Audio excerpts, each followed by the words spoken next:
Afternoon all, I have a very exciting and dynamic game to show you from last night. It was played in the Hertfordshire League Division 1. My opponent was Varnam, who was about ECF 195. Barnet was playing Royston Chess Club, who had a long trek to get to Barnet. Actually, they had one player who didn't make it, default, I think, Ashley Stewart. And they had a very, very strong team though. Richard Tozer, an international master, on board 1. David Coleman, who's about 215 ECF, on board 2. So I was playing on board 3 against Liam. And I'm doing well so far in the Herts League. And I thought, well, this I'm really up against it, against this player playing with the black pieces. So let's see what happened. E4. And I thought, well, shall I play a French? I haven't played a French this season, but I've been doing well playing the Sicilian. So I thought, okay, let's play the Sicilian and hope for the best. And I just want to say, you know, this idea that you might, you know, take risks in general. You know, you get gains even if you play super sharp lines. And here, after knight f3, I went into a super sharp system, the Sicilian Sveshnikov. Even though recently on one of the Play Chess lectures we saw Sveshnikov getting completely destroyed by Boris Spassky in one of the USSR championships. And in fact, this variation kind of reminded me of that game. So a very, very sharp line, e5, knight db5, d6, and I'll get you to the main branching point, which is here after b5. So I'm threatening b4 to win a knight. And the two key moves are knight d5 and bishop takes f6. I want to try and use Livebook to extend my own knowledge as well. And if you're keen on Sveshnikov, I think this is going to be an interesting video for you. So these are the two main moves. Actually, there's a knight ab1 with 19 games, but the two main moves with thousands of games are just bishop takes or knight d5. My opponent chose bishop takes f6, which is slightly less popular than knight d5. Took the g pawn. Just in case, you know, if you take with the queen, I don't think this is that good. Knight d5, it can go like this, and a bishop takes b5 is dangerous. So you don't really want to take with the queen. This is good for white. This position apparently. Theory is just to take with the g pawn, and that does give you the g7 for the bishop. So this is kind of the asset that black has, the distinctive trump card, which there's no dark square counterpart in the white position for this dark square bishop. So it's good to try and liberate it if it's on this diagonal in an ideal world across this diagonal later. So that's one longer term plan, or you know, just using the dark squares in general. Often f2 might be a sensitive point for the bishop, or the f file in general if you can get f file counterplay later. So we see knight d5. Now this is the main move. Now there's two main moves here. f5 on Livebook is about 4,600 games, and bishop g7 is what I played, about 2,000 games. Now the main move here is actually bishop d3, slightly 1,100 games. He chose c3, so they're both kind of fairly standard. c3, you know, has got this idea that the knight can reroute to the center to help this knight over here. Now the main move here is definitely f5. So I think I ventured out here, and game could continue like this. And this is just very, very standard. The bishop usually going to e6, not to g6. And we get a very similar position to the game, in fact, in any case. What I played was actually to castle here.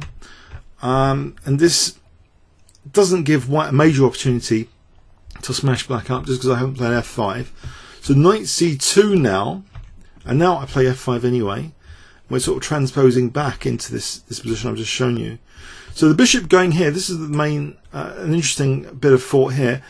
Now, in his view, you know, it was irrelevant to putting pressure on d5, and I agree with my opponent that one of the main points of the Sveshnikov is to contest the d5 square as well. If you can win the battle of the central squares, particularly d5 and e4, then that's really good. I mean, I've been playing against the Sveshnikov as white a few weeks ago, if you want to check that video out as well. Now, a move like bishop g6 doesn't do anything for d5 control, and I did think h4 was strong here. You know, I think this is problematic, this position. And actually, there are some games here with bishop e4. There's actually a few games like this. But okay, so that's interesting anyway to consider. No, I went to e6. My opponent as it turned out, it does also play the Sicilian Sveshnikov himself. So it was quite an interesting theoretical debate here. But we're on a very common path here. Lots of games from this position. I've got 710 now with f5. So my idea is I'm trying to just liberate this bishop along this diagonal. White often is playing on the a file with a4, but not quite here. This is a different position. And the most popular by a little bit is to play queen h5, which is what he played. There's actually 288 games with queen h5, with castles 276, so not much in it. It's interesting just to have a quick look at castling. Rook a7 apparently is popular, and the game can continue like this. So black giving up a pawn over there, and you get this dynamic play in the centre. It's about trying to have some compensation in the centre here. This pawn sack is apparently, it's been played a lot. There's 42 games from this position, believe it or not, with rook a6 now, king h8, games like this. There's 24 after this. It's interesting stuff, but black should have enough chances there. So anyway,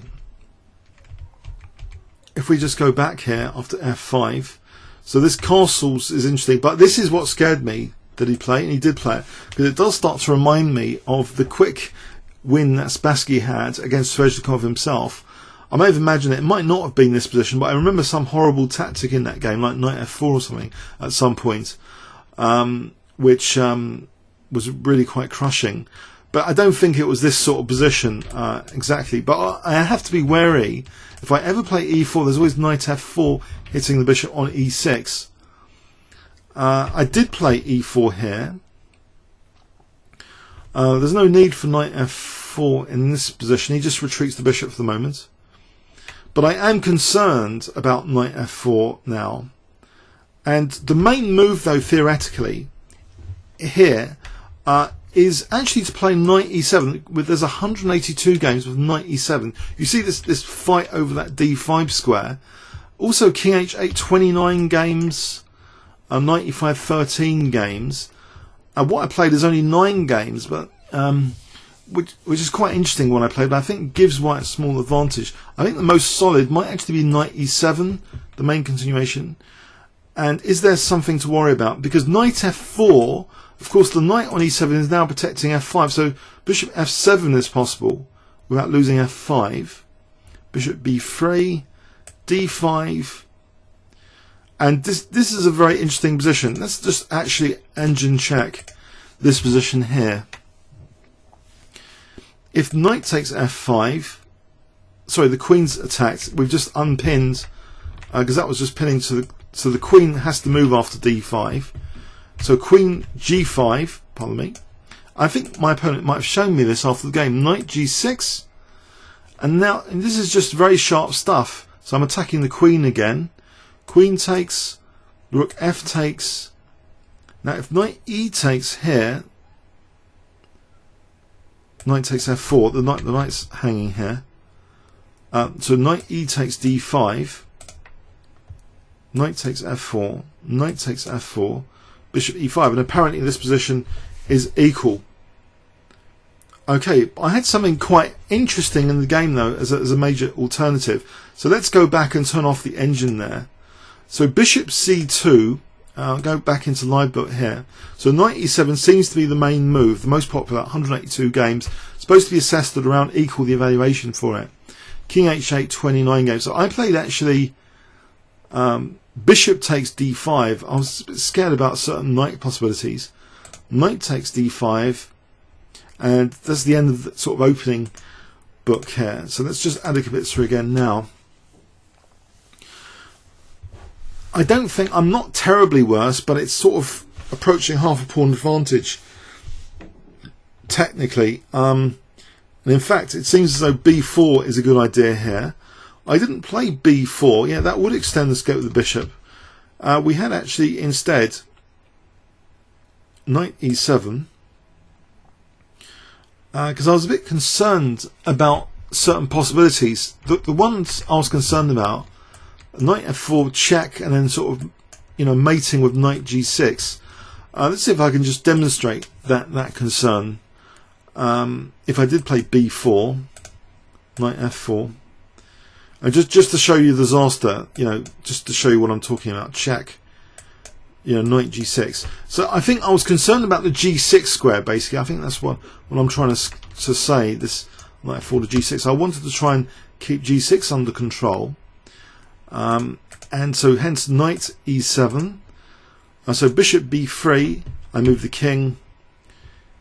Knight f4 now threatens to win the exchange. I attack the queen, queen e8. He takes, I take with the rook. And now knight e6 is threatening to win the exchange with knight c7. And here I think I play a good move in the circumstance. Well, I think the engine likes it a little bit as well. If I give you 10 seconds here, what would you play then? So there seems to be a threat of knight c7. What would you play in this position? If I gave you 10 seconds, we might want to pause the video here.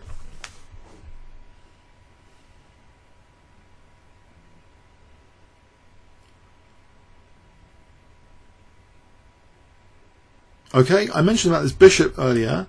I thought there might be enough compensation to sack the exchange with b4. So if he does play knight c7, I thought I would have enough with b takes. Now if he takes a rook, then c takes. I think black is slightly better in this position.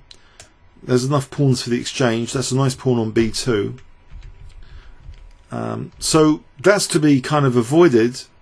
Apparently, though, it's not so clear cut here. If white, say, castles queenside, c takes, king here, bishop e5. I think white is a little bit better, but it's not a major disaster. I think I've still got a game here. If I'm losing the exchange like that, it's about equal actually. There's enough compensation. That pawn on b2. The exchange down here is not so bad if my d6 is not dropping off.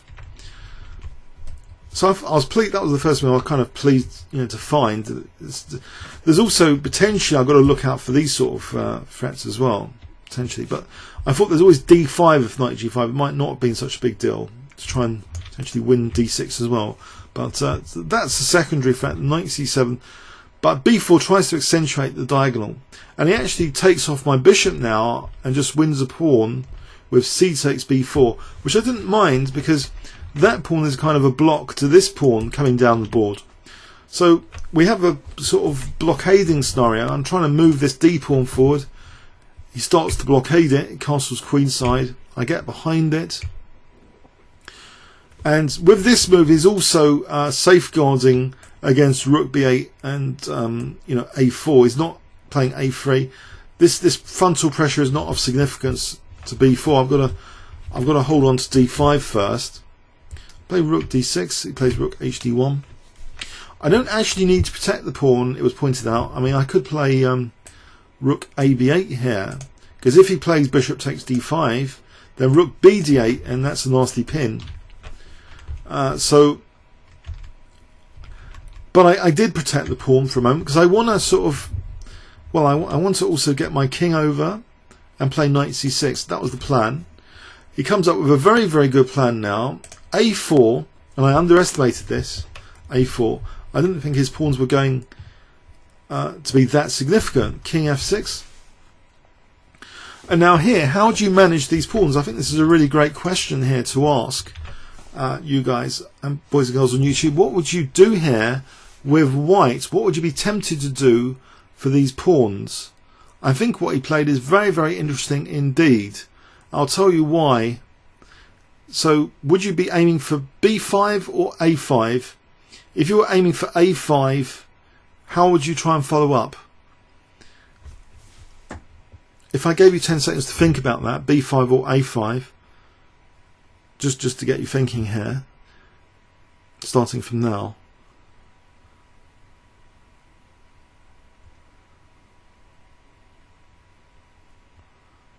Okay, 200 points at stake if b5 or a5. Alright, minus 200 points if you said b5, because basically you're just removing one of your pawns. You've got 2 pawns that are doubled after that. I don't think this is a big deal. Black's actually slightly better here. So lose 200 points with that. But a5 is much better. I didn't really appreciate this until it was too late. That's really white wants to just get rid of the double pawns, have these two connected pass pawns. Much more efficient. And also the bishop highlights c6 control against knight c6 soon. So I can't ever play knight c6 at the moment, so rook d5. Just to validate that, knight c6, just rook takes d5. So it's actually a5 is dual purpose. Beautiful move, a5. Very, very powerful. I go on with e5, king e5. And I'm hoping that he's going to miss. I think, though, actually, even better, we went over this after the game, though, this might not actually be the main issue to deal with in this position as white, to deal with these pawns. They can stay there for the moment. You don't need either a5 or b5. So I'm giving you the wrong question, really. And if you said it was the wrong question, plus 500 points. The right question to ask here is about blockading these pawns for a moment. Putting the position beyond defeat. Beyond defeat is an art of war principle. And here you can do this with g3. You want to stop the liberation of these pawns. Maybe f4 later to even rule out king e5 and to put a block on these two pawns. And he's a bit neglecting that here. So g3 might actually, as the engine suggests, might actually be the strongest move. So after king here, but then again, knight c6 is now threatened if there's no bishop a4. That is a downside here, and black might actually be slightly better in this position. If f4 check here, the king can drop back here, still threatening knight c6. And again, we have this symptom. If b5, we can always take here. I think we can take here, and then rook b6. So that should be about equal. So that's not such a big deal, g3. I mean, it has the downside, but it has an upside of at least restraining these guys. And f5 can be important, as we're about to see. So he plays a5. It's very, very complex chess. There are pros and cons of a5, b5, or g3 here. Very, very difficult position. Black's trying to get counterplay and liberate the blockade to advance the pawns. Pawns are the soul of chess. Trying to liberate through the centre. White tries to either to do something with his pawns or keep a blockade, or both. But maybe g3 is to be preferred. The engine seems to suggest that depth 21, g3 is a good idea here. But so we see a5, king e5. And I've got this threat of knight c6, and that's extinguished with bishop a4. But here, apparently, maybe I shouldn't be so put off with this bishop a4. Apparently the best move is knight c6. I played f4. If knight c6, you see, if the rook moves, then knight takes b4.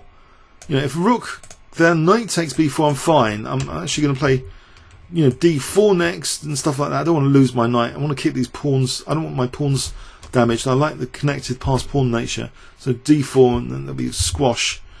And this one's dropping off later, with rook d5. So no, so he would probably have to take care. And then we get this position where my king's doing a marvellous job on e5, and apparently black's at least okay or even slightly better here. Any b5 here, I could just take this position. Should be, in theory, okay, for black. It's probably a repetition if he wants, like this, just continue attacking these pawns, draw. But no, that didn't happen. I didn't play knight c6. I played f4 because I was excited with knight f5 to try and lift the blockade to get this pawn down the board to d2. He plays b5 now, and we're reaching a really climax in two directions. Either his a pawn's going to win, or my d pawn's going to crash through with decisive effect. So we have now a lot of pass pawn potential in this position. But his play is very neat. That d4 is now a pivot square for rook a4. So knight f5, rook a4, and he's got a clear plan now. Engine suggests white is slightly better now, slightly over half a pawn. Even though I thought thematically this is the sort of thing you'd like to do in the Sveshnikov, but it's getting a bit tricky. Now apparently the move rook e1 is the technical engine move. I'm not entirely sure why. I guess it does put a break on d3. If d3 we can just take here, just in time, and then do something about d2 later. So maybe knight h4 here. bishop d3, e3. That's a nice blockade, and white's got that passed 8 pawn. White's slightly better there. But he played actually a6. I played d3, and we're reaching this climax now of these passed pawns. d2 check. Now, if I didn't mind at all rook takes d2, rook takes d2, a8. Actually, we thought white was slightly better here. I think we were looking at, well, this kind of position. But apparently here it's not so bad. I think we both thought it wasn't so bad. This kind of position, even though white's got that extra pawn, I think black should have enough play here anyway. But I've lost my pride of position a lot, quite a lot of the pride of the position. White has got the small advantage. So that is a good idea to possibly just play rook takes d2 here, but technically best is what he played, king b1. If king c2, then that's terrible because on knight d4, I think, then taking on b5. So even if I lose the exchange here, I think black is now better after e3. These pawns have the lust to expand, and that's going to be nice for black. So okay, so let's go back here. So we have this d2 check situation. He plays king b1. I play rook a8 now. Now rook a5. I thought this was a little bit trappy, this move. I think there's certain key stages in identifying a trap, and I think there's a stage of maturity that I missed. There's too much of a stage of excitement, and that I've spotted the trap. Maybe that's like stage 1, but there's another stage here which was missing, and I'll tell you why. Or I'll try and get you to think about this rook a5. What move would be tempting for black, and would you consider to be a trap that white has set here? So that's my question to you, and it's quite a hard question, I guess. So what move would you be tempted to play here with black, and why would you think it would fail? Why has white set the trap? And then the more mature question, if you can get to that stage, is then, does the trap really work? Is there some other flaw of the trap? So there's a lot of calculation involved in this position. Seemingly the rook just staring at the king. Is the king really compelled to retreat like I did in the game, or is there another move? If I give you 10 seconds to think about this position, what would you play here with black? And then can you see what white might have been setting as a trap, and how that trap might not be that great? I know it's difficult tactically to even express the question.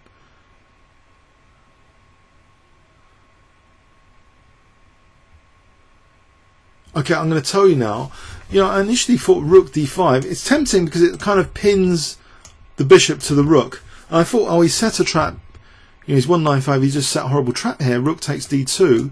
But it turns out, in this position, we can see now that rook takes d2 is a bit nifty. Bishop c6, discovered check, controlling d5, and going to win the rook, and this pawn's going to queen. That is bad. But in fact, in this position, can you see a move for black, which casts some doubt on this position, in fact, that the king might have been able to be left on e5.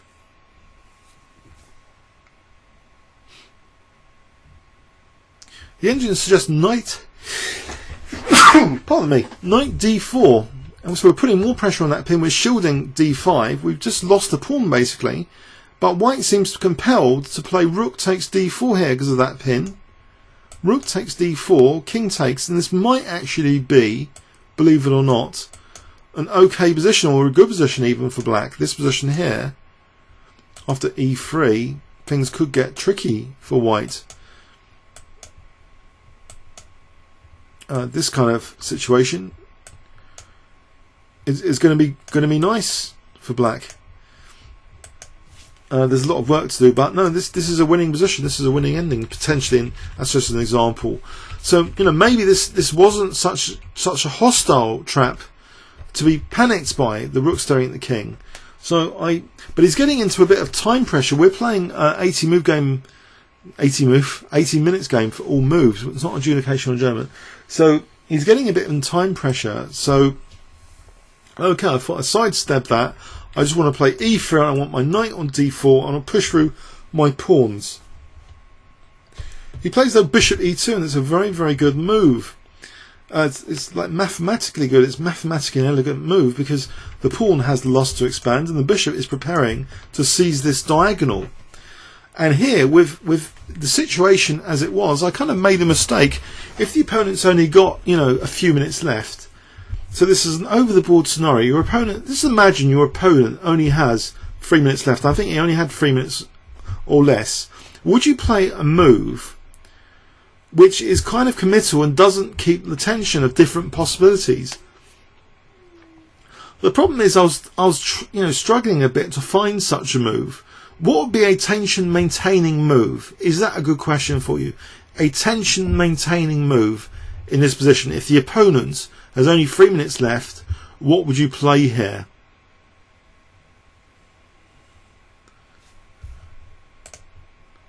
It might not actually be that good. It's the move we both discussed after, and we agreed it might be okay from a human point of view anyway. Okay, the tension maintaining move we consider was knight h4. From an engine point of view, this is rubbish because of rook h5. But he might not have seen rook h5. We were looking at g3 in our postmortem, and then black's okay with f3.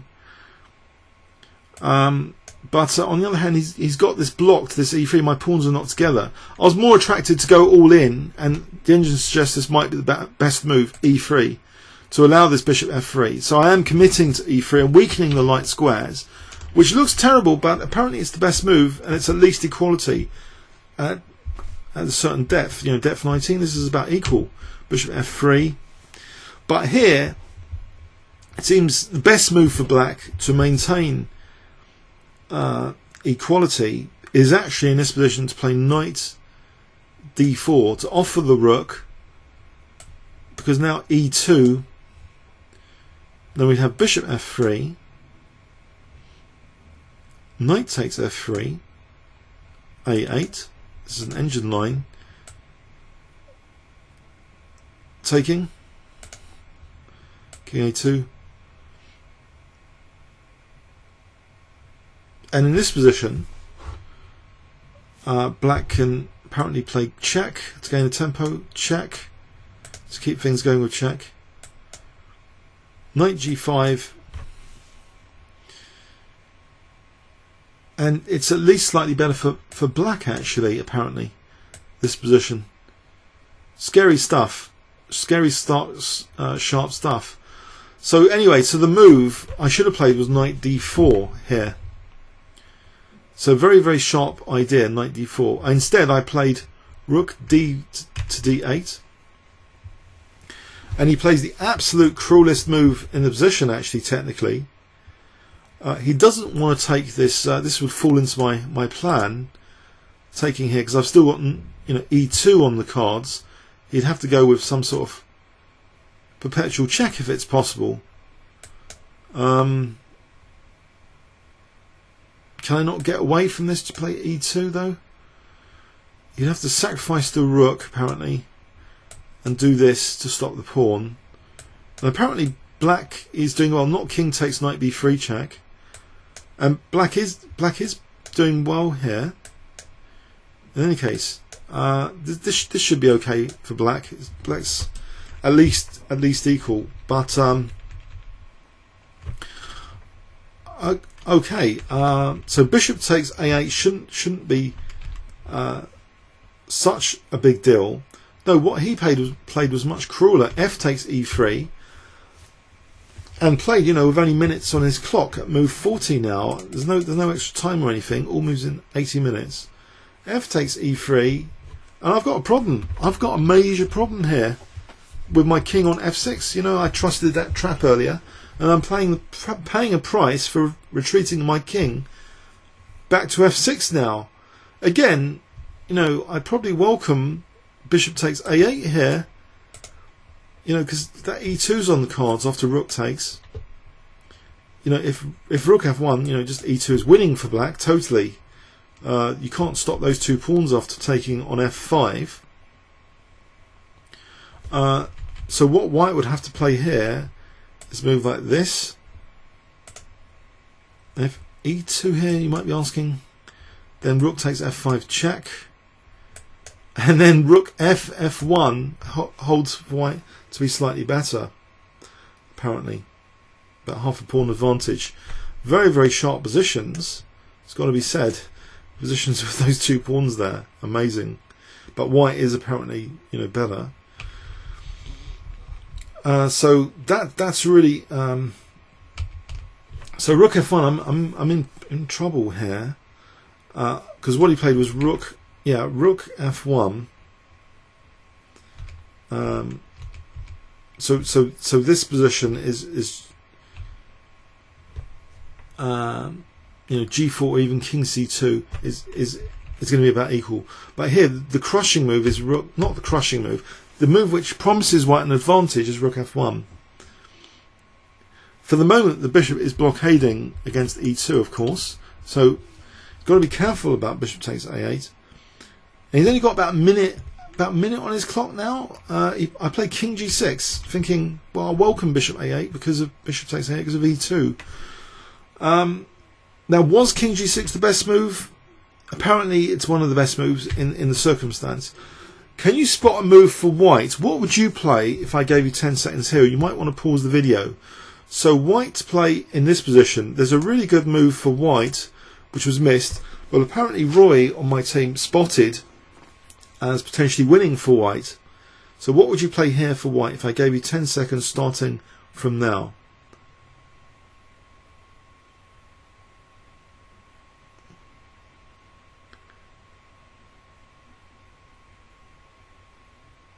Okay, rook takes f5, because this is going to be with discovered check to take on a8 if I took. The bishop is still holding the pawns. My best move would have been d1 in this event, and to go into an inferior rook and pawn ending with this forcing sequence. And here white is better, clearly. You know, in this rook and pawn ending, but you know, he's only got a minute, so I don't know if he would have necessarily have beaten me from this position. You know, if he's only got seconds, he might have agreed a draw if we had reached this position. And yeah, you know, it would have been the time. You know, I would have tried to, you know, keep the pressure going, even though I'm 2 pawns down. But it's not ideal. It's not ideal. So things had gone into meltdown, it seems, after this f takes e and my king on f6. Things have gone into a slight meltdown here, but I was very lucky. Luck smiled on me again, and this seems to be happening this season. And you know, I can only tell you that, in all honesty, I'm using the kind of same generalizations I've always used, but just a little bit more cynical about them.